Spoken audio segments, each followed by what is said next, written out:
آپ نے سنی ہوگی، کاسا کی بات سنی ہوگی. میں کرامت سے زیادہ استقامت پر زور دیتا ہوں. اس لیے کہ اگر استقامت ہے تو سب سے بڑی کرامت وہی ہے.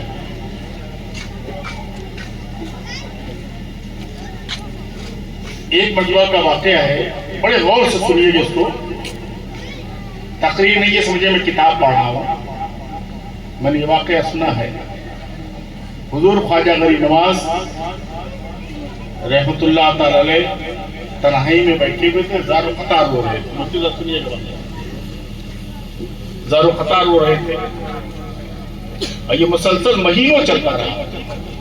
آپ نماز سے فارغ ہونے کے بعد اپنے حجرے شریف میں تشریف لے جاتے تو بیٹھ کر تنہائی میں روتے. مریدوں میں، خلفاء میں اور چاہنے والوں میں، قلندروں میں ایک شور برپا ہو گیا کہ لگتا ہے ہم سے کوئی خطا ہو گئی ہے، جس کی وجہ سے میرے پیر مرشد جب تنہائی میں ہوتے تو روتے ہیں. لوگوں نے جا کے پوچھا کہ حضور رونے کا سبب کیا ہے؟ اگر ہم سے کوئی کمی ہو، ہم میں کوئی کمی ہو تو بتائیں. کچھ خدمت میں کمی ہو، کچھ خانقاہ کے کاموں میں کمی ہو تو آپ مجھے بتائیں، ہم لوگ دور کریں.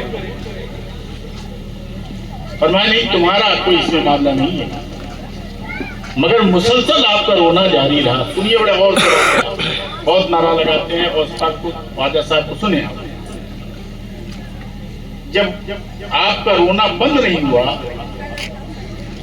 تو سارے خلفاء، مریدین، قلندران جتنے بھی تھے خانقاہ کے، سب نے آپس میں گفتگو کی، کہا سب کے سب چلیں گے حضور کی بارگاہ میں، اور جب تک یہ پتہ نہ چل جائے، حضور فرما نہ دیں کہ رونے کا سبب کیا ہے، تب تک اس گھر سے اٹھنا نہیں، اس محفل سے اٹھنا نہیں.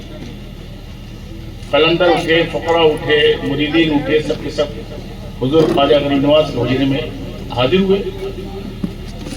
قلندروں نے اپنی بات رکھی، فقراء نے اپنی بات رکھی، مریدین نے اپنی بات رکھی، خلفاء نے اپنی بات رکھی. آپ نے فرمایا نہیں، تم میں سے جتنی جن لوگوں نے باتیں رکھی اس میں رونے کا کوئی سبب نہیں، تم سے کوئی تکلیف نہیں ہوئی، کسی نے کوئی تکلیف نہیں پہنچائی.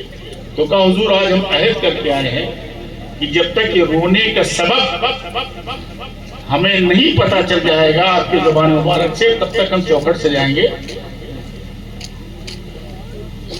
جب زیادہ دباؤ پڑا تو آپ نے فرمایا سنو، سننا چاہتے ہو میرے رونے کا سبب تنہائی میں کیا ہے؟ کہا کیا؟ حضور بتائیں. کہ ایک دن میں وضو کر رہا تھا اور جماعت کھڑی ہو گئی، مجھ سے ایک سنت چھوٹ گئی. ایک سنت وضو کی چھوٹ گئی، اور جب میں تنہائی میں اس چھوٹی ہوئی سنت کو یاد کرتا ہوں تو مجھے رونا. اور رونے کا سبب یہ ہے کہ کل میدان محشر قائم ہوگا، نبی آخر الزماں کے ساتھ ہم ہوں گے، عرض کریں گے اے اللہ کے رسول، معین الدین آپ کی بارگاہ میں آئے، اس کی شفاعت فرمائے. آپ کا ماننے والا، آپ کا چاہنے والا، آپ کا کلمہ پڑھنے والا اس کی شفاعت فرمائے. تو کہیں پلٹ کر نبی کریم نے یہ نہ کہہ دیا ہے معین الدین تو میرا کیسا ماننے والا تھا، تو میرا کیسا چاہنے والا تھا، تو اپنے دعوے میں جھوٹا ہے. ایسی کون سی محبت کی تو میری سنت بھول گئی. آپ نے دیکھا، فرمایا کہ خلفاء اگر نبی نے رخ مبارک موڑ لیا اور کہا معین الدین تو اپنے دعوے میں جھوٹا ہے، تو بتلاؤ میرا وہاں کون سا؟ یہ تھی خواجہ معین الدین چشتی اجمیری کی استقامت.